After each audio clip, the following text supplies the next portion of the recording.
जय श्री कृष्णा। श्रीमद् भागवत गीता के अनुसार अर्जुन भगवान से कहते हैं, मुझे बतलाइए कि आप उग्र रूप वाले कौन हैं? हे देवों में श्रेष्ठ, आपको नमस्कार हो। आप प्रसन्न होइए। आदि पुरुष आपको मैं विशेष रूप से जानना चाहता हूँ, क्योंकि मैं आपकी प्रवृत्ति को नहीं जानता। अर्जुन यह तो जानते ही थे कि भगवान श्री कृष्ण ही अपनी योग शक्ति से मुझे यह अपना विश्व रूप दिखला रहे हैं। फिर उन्होंने यह कैसे पूछा कि आप उग्र रूपधारी कौन है?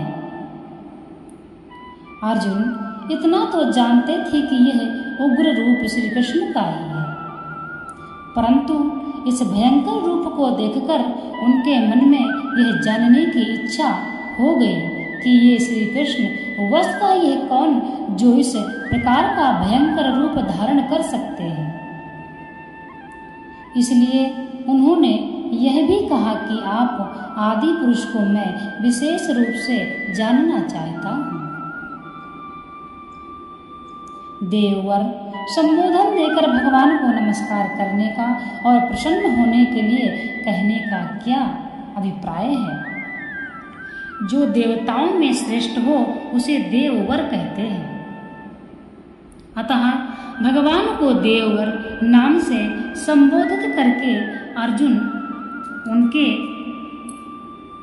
ईश्वर तत्व को व्यक्त करके उनको नमस्कार कर रहे हैं तथा उनके भयानक रूप को देखकर अर्जुन भयभीत हो गए। अतः उनसे प्रसन्न होने की प्रार्थना कर रहे हैं। आपकी प्रवृत्ति को मैं नहीं जानता, इस कथन का क्या अभिप्राय है?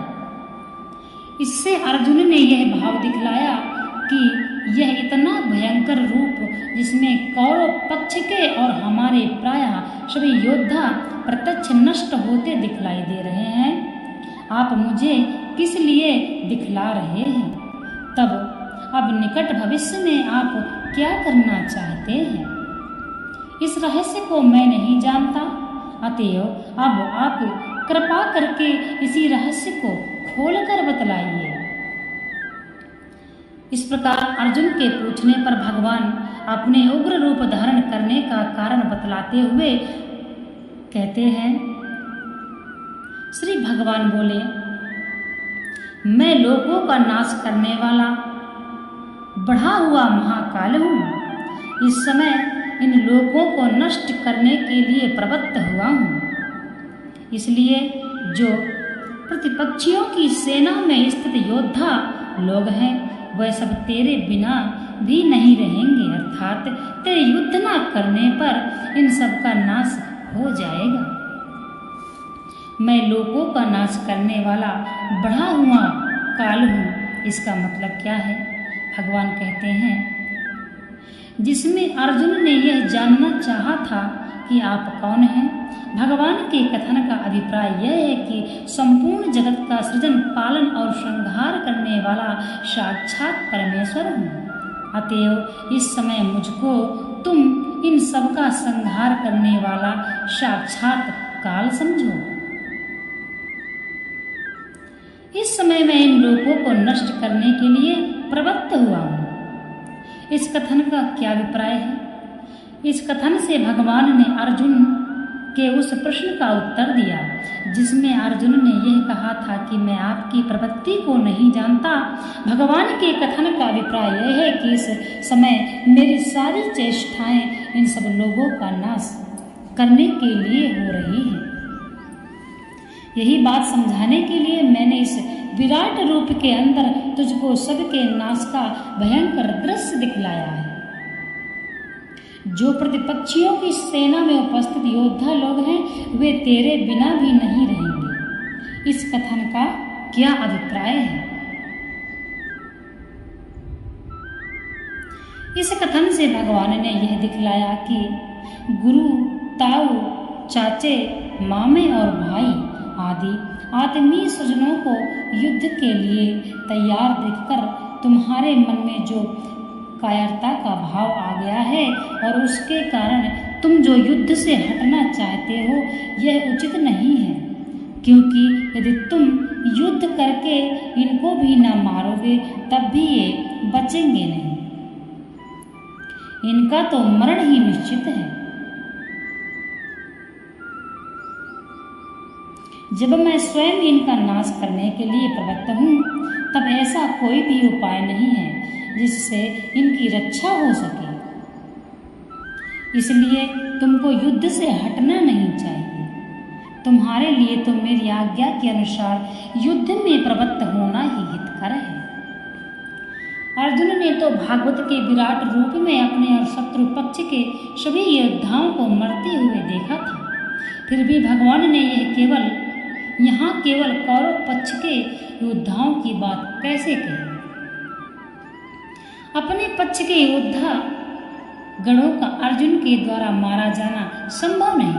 अतएव तुम ना मरोगे तो भी वे तो तुम ना मारोगे तो भी वे तो मरेंगे ही, ऐसा कथन उनके लिए नहीं बन सकता। इसलिए भगवान ने यहाँ केवल कौरव पक्ष के वीरों के विषय में कहा।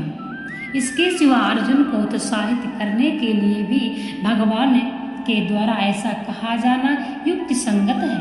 भगवान मानो ये समझा रहे हैं कि शत्रु पक्ष के जितने भी योद्धा हैं वे सब एक तरह से मरे हुए ही हैं। उन्हें मारने में तुम्हें कोई परिश्रम नहीं करना पड़ेगा।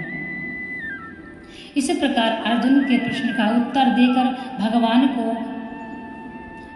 को इस लोगों द्वारा युद्ध करने में जब प्रकार से लाभ दिखलाकर अर्जुन को युद्ध के लिए उत्साहित करते हुए भगवान श्री कृष्ण अर्जुन को आज्ञा देते हैं। अतएव तो उठो, यश प्राप्त कर और शत्रुओं को जीतकर धन से संपन्न राज्य को भोग कर, ये सब सुरवीर पहले से ही मेरे ही द्वारा मारे हुए हैं। सब शाजिन तू तो केवल निमित्त मात्र बन जा। इस प्रकार से भगवान अर्जुन को युद्ध के लिए उत्साहित कर रहे हैं। इसीलिए ऐसे कई कारण होते हैं जो भगवान की इच्छा होती है। जो भगवान के परम भक्त होते हैं उनसे कभी ऐसा कोई कार्य हो जाता है जिसके लिए वो यह सोचते हैं मैंने यह कार्य किया नहीं और यह कार्य कैसे हो गया, मैंने तो कुछ किया नहीं। तो जिसके ऊपर भगवत की कृपा होती है, भगवान की कृपा होती है, उनका सब कुछ भगवान ही संभालते हैं। इसीलिए कहते हैं कि अपने धर्म के अनुकूल चलना, भगवत प्राप्ति करना, भजन करना, कीर्तन करना ही मनुष्य का परम धर्म है। और हिंसा को त्यागना तथा अहिंसा परमो धर्मः, अहिंसा को अपनाना मनुष्य का परम कर्तव्य है।